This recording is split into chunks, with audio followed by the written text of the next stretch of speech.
ایسا مذاق کیا جاتا ہے بعض اوقات جس سے دوسروں کو تکلیف پہنچتی ہے، ان کا مذاق اڑایا جاتا ہے.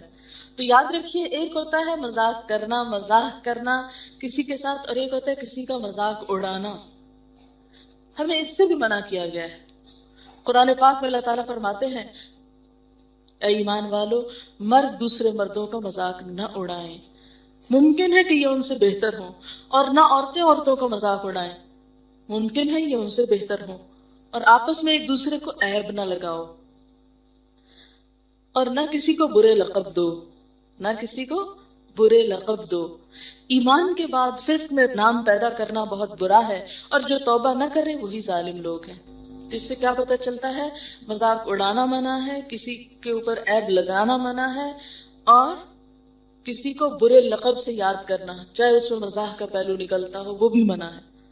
جیسے عام طور پر لوگ کسی کے نام رکھ لیتے ہیں نا، وہ بھی درست نہیں. حضرت عائشہ کا بیان ہے کہ میں نے نبی صلی اللہ علیہ وسلم سے کہا، آپ کو صفیہ کا اتنا ہونا ہی کافی ہے، یعنی پست قد. فرمایا کہ تم نے ایسی بات کہی کہ اگر اسے دریا میں گھولا جائے تو اسے رنگین کر دے.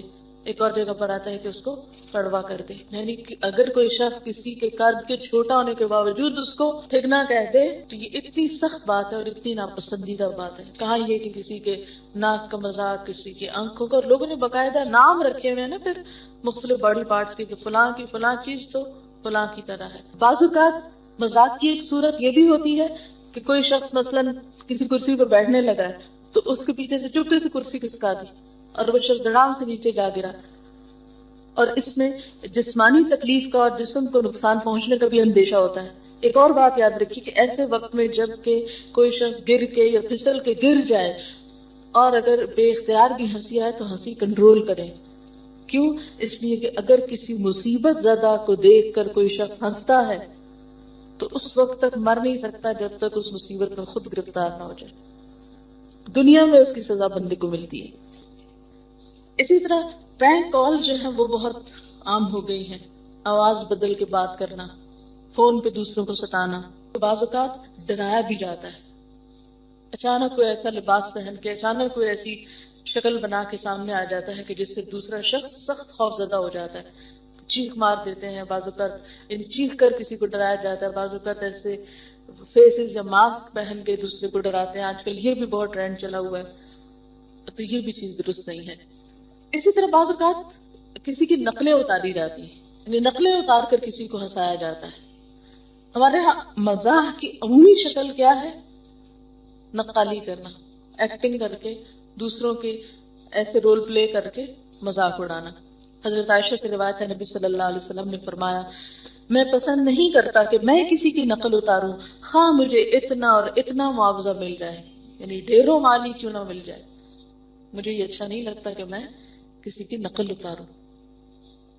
لیکن آج کل ہمارے ہاں نقلیں اتار کے دوسروں کو ہنسانا ایک قومی شعار بنتا چلا جا رہا ہے. ہمارے ہاں کامیڈی یا ہنسنے ہنسانے کے جو طریقے رہ گئے ہیں وہ صرف دوسروں کے مذاق اڑانے کے. مثلاً آپ دیکھیں اسکولوں میں جب پارٹیز ہوتی ہیں، فیئر ویل پارٹی ہوتی ہے، کالجز وغیرہ میں، تو عموماً کیا کیا جاتا ہے؟ ٹیچرز تک کی نقلیں اتاری جاتی ہیں. پھر ملکوں کے سربراہ اور بڑے بڑے لوگ جو قابل احترام ہوتے ہیں کسی قوم کے اندر، ان کے مذاق اڑا کے ان کی نقلیں اتاری جاتی ہیں. یہ رویہ بھی درست نہیں. اور یہ تو بہت عام سی عادت ہے، کسی کے بولنے، کسی کے چلنے، کسی کی جسامت، کسی کے سٹائل کی نقلیں اتارنا. یہی وجہ کہ آپ دیکھیں ہمارے معاشرے میں ہینڈی کیپ لوگوں کی زندگی کتنی دوبھر ہو جاتی ہے.